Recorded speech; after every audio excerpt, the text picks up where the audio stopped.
Hi friends, বাবুস কিচেনে সবাইকে welcome করে এই শীতের সিজনে বানিয়ে নিয়েছি ধনিয়া চিকেন। এই ধনিয়া চিকেন রুটি, লুচি, পরোটা, এমনকি গরম গরম ভাতের সাথে পরিবেশন করলে বেশ ভালোই লাগে। তার জন্য যাওয়া যাক রেসিপির দিকে। খুব কম সময়ে কম উপকরণের মধ্যে বানানো ধনিয়া চিকেন, আর ভিডিওটি লাস্ট পর্যন্ত দেখার জন্য অনুরোধ রইল। ধনিয়া চিকেন বানানোর জন্য সবার প্রথমে চিকেনটাকে ম্যারিনেট করে নেব। আমি এখানে 600 গ্রাম চিকেন নিয়েছি। সবার প্রথমে দেব হাফ চামচ জিরে গুঁড়ো, 1 চামচ ধনের গুঁড়ো,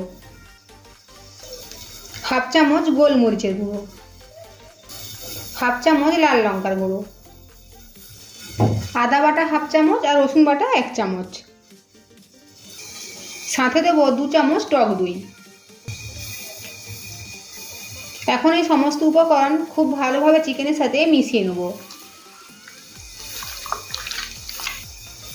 চিকেনের সাথে সমস্ত উপকরণ খুব ভালোভাবে মিশিয়ে নিয়েছি। এখন 1 ঘন্টার জন্য রেস্টে রাখবো।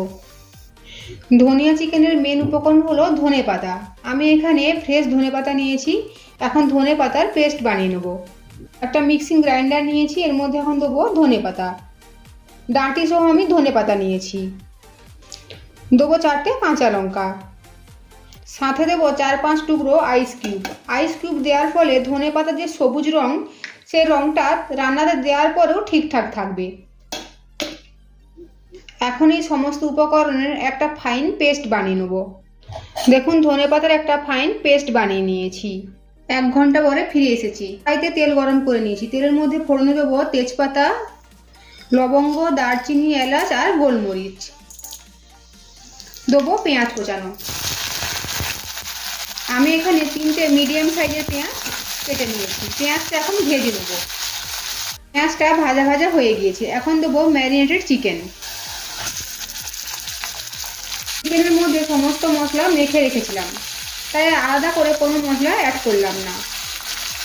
এখন গ্যাসের ফ্লেম হাই রেখে চিকেনটাকে নাড়াচাড়া করে কিছুক্ষণ সময় নিয়ে রান্না করে নেব। দেখুন, চিকেনের কালারটা চেঞ্জ হয়ে গিয়েছে।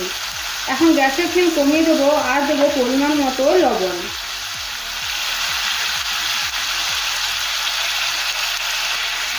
লবণ চিকেনের সাথে মিশিয়ে নেব।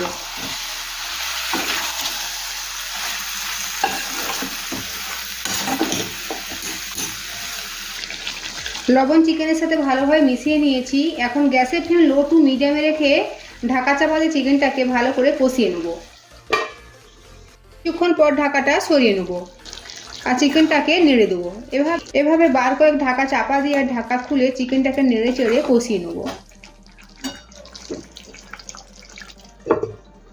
দেখুন, চিকেনটা কষানো হয়ে গিয়েছে। চিকেন থেকে তেল আলাদা হয়েছে। সাথে সাথে চিকেনটা প্রায় 80% উপরে সেদ্ধও হয়ে গিয়েছে। এখন দেবো ধনে পাতার পেস্ট। চিকেনের সাথে মিশিয়ে নেব। পুরো ধনে পাতার পেস্ট আমি এখানে দিলাম না, কিছুটা পেস্ট রেখে দিয়েছি। এখন ঢাকা চাপা দিয়ে আরও 5 মিনিট চিকেনটা রান্না করে নেব। 5 মিনিট পরে ঢাকাটা সরিয়ে নিয়েছি। চিকেন খুব ভালোভাবে সেদ্ধ হয়ে গিয়েছে। সবশেষে দেবো হাফ চামচ গরম মশলা গুঁড়ো আর দেবো বাকি ধনে পাতার পেস্ট। ধনে পাতার পেস্ট আর গরম মশলা মিশিয়ে নিলেই তৈরি হয়ে গেল ধনিয়া চিকেন। গ্যাসের ফ্লেম অফ করে দেবো আর 5 মিনিটের জন্য ঢাকা চাপা দিয়ে রাখবো, তারপরে পরিবেশন করব। তৈরি হয়ে গিয়েছে ধনিয়া চিকেন। আজকের আমার এই রেসিপি যদি আপনাদের ভালো লেগে থাকে তো অবশ্যই লাইক, শেয়ার, কমেন্ট, সাবস্ক্রাইব করার জন্য অনুরোধ রইল। পাশে থাকা বেল আইকন প্রেস করার অনুরোধ রইল আমার প্রতিদিনের ভিডিওর আপডেট পাওয়ার জন্য। ভালো থাকবেন, সুস্থ থাকবেন। ফিরে আসছি অন্য কোনো। ওরে বাবা।